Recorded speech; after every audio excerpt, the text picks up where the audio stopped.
Hey everyone, bet you're busy out there living your lives, but have you ever stopped to think about how those little health things we all deal with, the ones we usually just brush off, could actually be something more serious? Yeah, definitely. That's exactly what we're diving into today, those sneaky infections that might seem minor at first but can turn pretty nasty if we're not careful. Right. We're using Home Doctor as our guide for this deep dive, and our mission is to give you the knowledge to spot those early warning signs so you can take action and stay healthy. Exactly. It's all about being proactive. And you might be surprised by some of the infections that made the list. We're talking about DTIs, staph infections, strep throat, those pesky respiratory infections that always seem to be going around, and cellulitis. It's amazing how often these infections can kind of fly under the radar, right? They mimic those minor issues we're all used to, so they can easily be missed. Exactly, and that's why we're here to break it all down. So let's jump right in, shall we? Let's start with UTI, something I think a lot of us are unfortunately familiar with.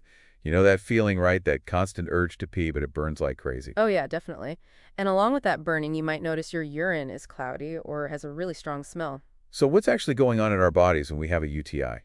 Well, basically, you've got bacteria setting up camp in your urinary tract, and your body's trying to fight them off. Hence the burning and the other not-so-fun symptoms. So it's like a microscopic battle zone down there. But UTIs are so common, why should we be worried about them becoming something worse? That's a good question. Well, the thing is, if you leave a UTI untreated, it can travel up to your kidneys and you get a kidney infection. Oh no, that doesn't sound good. It's not, and actually, about 25% of untreated UTIs end up becoming kidney infections.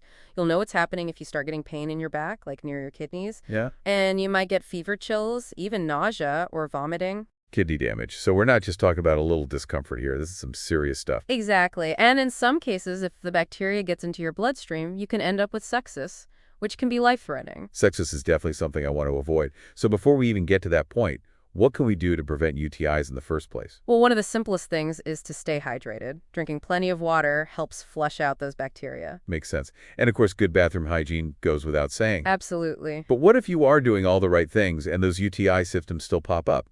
What should you do then? Don't wait. See a doctor. They can do a quick urine test to confirm it's a UTI, and then usually antibiotics will clear it right up, and that helps prevent all those complications we talked about. Sounds like a plan. All right, next up, staph infections. We've all had a pimple or a cut that gets a little red and irritated, but when does it cross the line from a minor annoyance to a staph situation? Most of the time, those little irritations are harmless, but sometimes the culprit is Staphylococcus bacteria, or staph for short. Okay, and I've heard some scary things about staph infections getting pretty bad.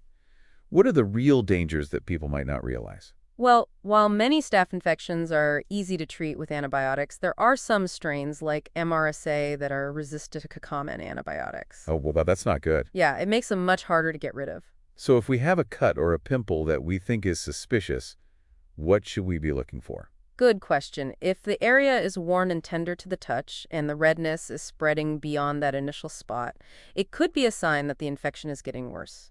You might also see a fever. And what about those really painful accesses? I imagine those are a definite sign to call the doctor, right? Absolutely. At that point, you'll likely need antibiotics, and they'll probably need to drain the access. The real danger is if that infection gets into your bloodstream. It can lead to all sorts of problems like sepsis, pneumonia, even bone infections. That is scary. So is there anything we can do to try and avoid getting staph infections in the first place? One of the best defenses is good old-fashioned hand-washing. Staph bacteria are everywhere, and they can easily get into cuts or scrapes. So I'm guessing keeping those cuts and scrapes clean and covered until they heal is also super important. Exactly right. And here's another tip, especially for anyone who goes to the gym. Make sure you wipe down the equipment before and after you use it. Staph can live on those surfaces. Good point. And I think it's worth mentioning, don't share personal items like towels or razors, no matter how close you are with someone that's just asking for trouble. Couldn't agree more. Sharing is caring, but not when it comes to potential infections. Exactly. All right, let's move on to another sneaky one. Strep throat. It starts with a sore throat, trouble swallowing, maybe some swollen glands. Right. And while most sore throats are caused by viruses and go away on their own, a strep throat is caused by bacteria, so it needs antibiotics to clear up. So how do you know if it's just a regular sore throat or if it's the dreaded strep? Well, strep throat usually hits you all at once. It's not gradual. And you're more likely to have a high fever, those white patches on your tonsils, and swollen lymph nodes. So those are the warning signs, but Just like with UTIs and staph strep can turn into something much worse if you ignore it right. That's right. While most cases of strep throat clear up quickly with antibiotics, there are rare cases where ignoring it can lead to something called rheumatic fever. Rheumatic fever, that doesn't sound good. It's not. It can affect your heart, your joints, your skin, even your brain. And one of the biggest concerns is that it can damage your heart valves, which can cause problems later in life. So definitely not something to mess around with. What's the most important takeaway for our listeners when it comes to strep throat? If you have a sore throat with a fever, swollen lymph nodes, and especially those white patches on your tonsils, get tested for strep throat. Don't try to touch it out, especially if you have a high fever that's not going down. Get it checked out. And if you do end up having strep throat, make sure to take the full course of antibiotics your doctor prescribes. Even if you start feeling better before you finish them all, it's really important to prevent complications and stop the infection from spreading. Good advice. All right, let's tackle something I think we all know too well, respiratory infections. Those annoying colds and coughs that seem to linger forever. Yeah, most of those are caused by viruses, and they tend to be mild. But for people who have weaker immune systems or other health problems, they can develop into something more serious, like pneumonia or bronchitis. So first things first, what are the typical early signs of a respiratory infection? Usually it starts with a mild cough, some congestion, maybe a low-grade fever. You might also have a sore throat or a headache. Okay, and at what point should we start to worry? What are the red flags that tell us it's time to see a doctor? If you're having trouble breathing, or you have chest pain, a high fever that's not going away, or you're coughing up mucus that's colored, that's when you should definitely see a doctor. It could mean that the infection is turning into something more serious. So it's about paying attention to those more severe symptoms. Exactly. And if you have any underlying health issues like asthma or heart disease, it's always a good idea to check in with your doctor sooner rather than later. Now, what about prevention? Is there anything we can do to avoid catching these bugs in the first place? Absolutely. Frequent hand washing is key, and try to avoid close contact with people who are sick. Covering your mouth and nose when you cough or sneeze also helps stop those germs from spreading. I'm guessing those flu shots aren't just for our grandparents anymore? You got it. Getting your flu shot every year is one of the best ways to protect yourself and the people around you from getting really sick. So the takeaway for respiratory infections is that most of them are mild, but watch out for those red flags and always practice good hygiene, especially during cold and flu season. Exactly. And don't underestimate the power of vaccination. Well said. All right, on to another one that can start small but get out of hand pretty quickly, cellulitis.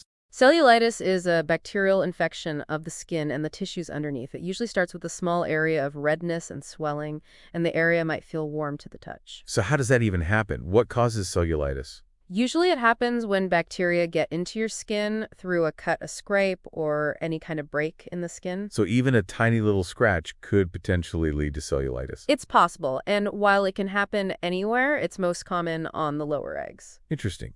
So let's say you have this small area of redness and swelling. At what point should you start to be concerned? If the redness starts spreading really quickly, or you develop a fever and chills, or you see red streaks kind of moving away from that area, that's a sign the infection is getting worse and you need to see a doctor right away. Red streaks, those sound a little scary. What do those indicate? They mean that the infection is spreading through your lymphatic system, and that can be very serious. I see. What about pain? Is pain a good indicator of how bad the infection is? Yes, pain can definitely be a sign that things are getting worse. Cellulitis can be quite painful, especially if it spreads deeper into the tissues. So what can people do to prevent cellulitis in the first place?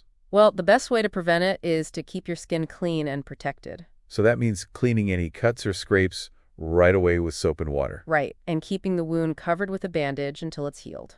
What about moisturizing? Does that play a role in preventing cellulitis? It does. Keeping your skin moisturized, especially when it's dry out, helps prevent cracks in the skin, which can let bacteria in. That makes sense. So the takeaway for cellulitis is protect those cuts and scrapes, keep your skin moisturized, and if you see any redness spreading, get to a doctor as soon as possible. Exactly. Early treatment with antibiotics is essential to prevent those complications. Great advice. So we've covered quite a bit today, haven't we? We've talked about UTI, staph infections, strep throat respiratory infections, and cellulitis.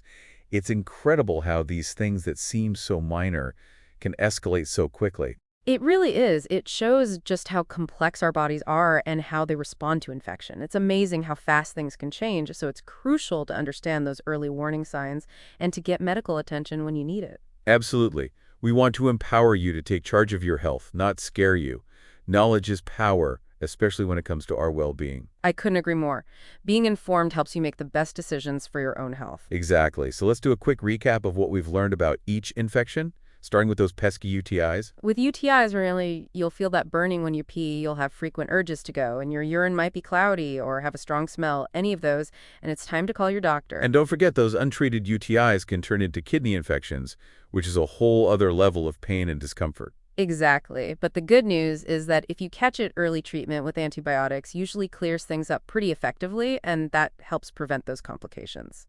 Okay, moving on to staph infections. What were those key things to watch for? Keep an eye on those small red bumps or cuts. If they become warm and tender and swollen, or if the redness starts spreading or you get a fever, it's time to seek medical attention. And of course, those deep, painful abscesses are a clear sign that you need to get some professional help. Right. And don't forget about those simple hygiene practices, like cleaning wounds thoroughly and never sharing personal items. All right, next up, strep throat. What were the telltale signs again? Strep throat usually hits you pretty suddenly with a sore throat. You'll often have a fever, too, along with those white patches on your tonsils, and you might notice those swollen lymph nodes in your neck. And we learned that ignoring strep throat can sometimes lead to rheumatic fever, which can have long-term effects on your heart health. So if you think you might have strep, it's important to get tested. And if it turns out you do have it, make sure to take the full course of antibiotics as directed by your doctor. Now let's talk about those common respiratory infections. It seems like everyone gets them at some point. They are very common, and while most of them start with a mild cough, some congestion, and maybe a low-grade fever, it's important to know when they might be turning into something more serious. Right, so what are the warning signs to look out for? Things like difficulty breathing, chest pain, a high fever that doesn't go away, or if you're coughing up mucus that's colored, those are all signs that you should see a doctor. It could mean that the infection is getting worse and needs medical attention. And of course, prevention plays a huge role here. Absolutely. Frequent hand washing is so important, and try to avoid close contact with people who are sick. Covering your coughs and sneezes can also help stop those germs from spreading. And staying current on vaccinations, especially the flu shot, can dramatically reduce your risk of getting sick. So the takeaway for respiratory infections is that most of them are mild, but watch out for those warning signs and always practice good hygiene, especially during cold and flu season. Exactly, and don't underestimate the power of vaccination. Finally, let's recap cellulitis. Okay, so with cellulitis, look out for redness, swelling, and warmths on the skin. It often starts at the site of a cut or a scrape. If you see that redness spreading rapidly, or you develop chills and a fever, or if you see those red streaks, it's important to get to a doctor right away. And taking good care of your skin is essential, right? Yes, definitely.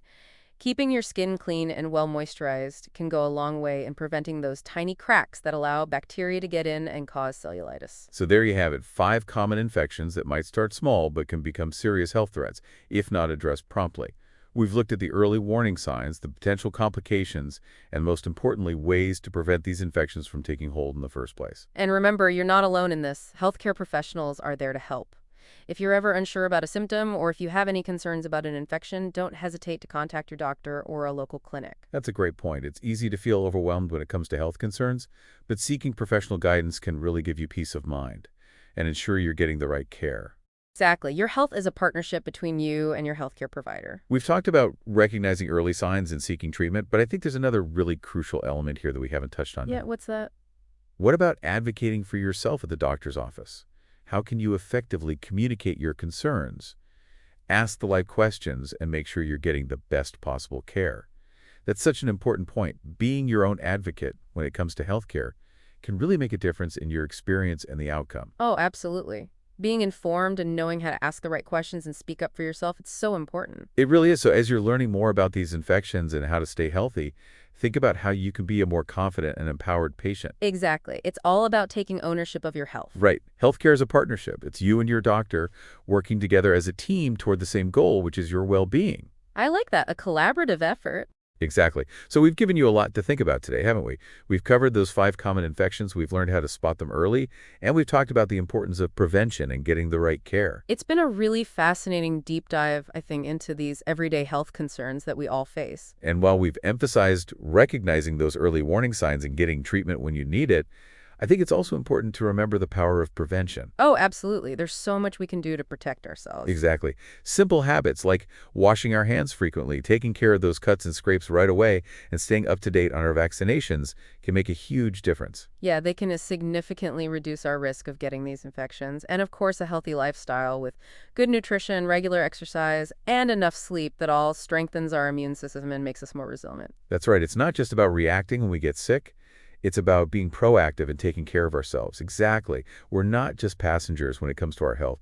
We're in the driver's seat. I love that analogy. It's so true. So we've armed you with the knowledge about these 5 infections. We've talked about how important it is to prevent them and to get medical care when you need it. And we've even touched on advocating for yourself in healthcare settings. Hopefully, our listeners are feeling a bit more prepared now to navigate these common health challenges. That's our goal. So thanks for joining us on this deep dive. We hope you've gained some valuable insights, help you stay healthy and informed. Until next time, stay curious, stay well, and remember, knowledge is power. And don't be afraid to use it. It really is empowering to advocate for yourself. So we've given you a lot to think about today, right? From those 5 common infections, how to spot them early, and of course we talked about how important it is to prevent them and make sure you get the right care. Yeah, it's been a really fascinating look at these everyday health issues. And, while we've been talking about recognizing those early signs and getting treatment, I think it's important to remember that preventing these infections in the first place is so powerful. Oh, absolutely. There's a lot we can do on our own to stay healthy. Right? Those simple everyday things like washing our hands often, take care of any cuts or scrapes we get, and staying up to date on vaccinations, those can make a huge difference. They really can. It really cuts down on the risk of getting sick. And of course, living a healthy lifestyle, eating nutritious food, getting exercise, and enough sleep, all of that helps boost our immune system and makes us more resilient. Exactly. It's not just about waiting until we get sick. It's about taking those steps to be proactive and take care of ourselves. I agree. We're not just passengers when it comes to our health. We're the ones behind the wheel. I love that. It puts us in control. So we've armed you with all this knowledge about these infections, right? We talked about how to prevent them, why it's so important to get medical care when you need it, and how to be your own best advocate in healthcare settings. Hopefully, everyone listening is feeling more prepared to deal with these health challenges. That's what we're here for. So thanks for joining us on this deep dive into infections. We hope you learned a lot and feel more confident about staying healthy. It's been fun. Until next time, stay curious, stay well, and remember knowledge is power. And don't be afraid to use it. 300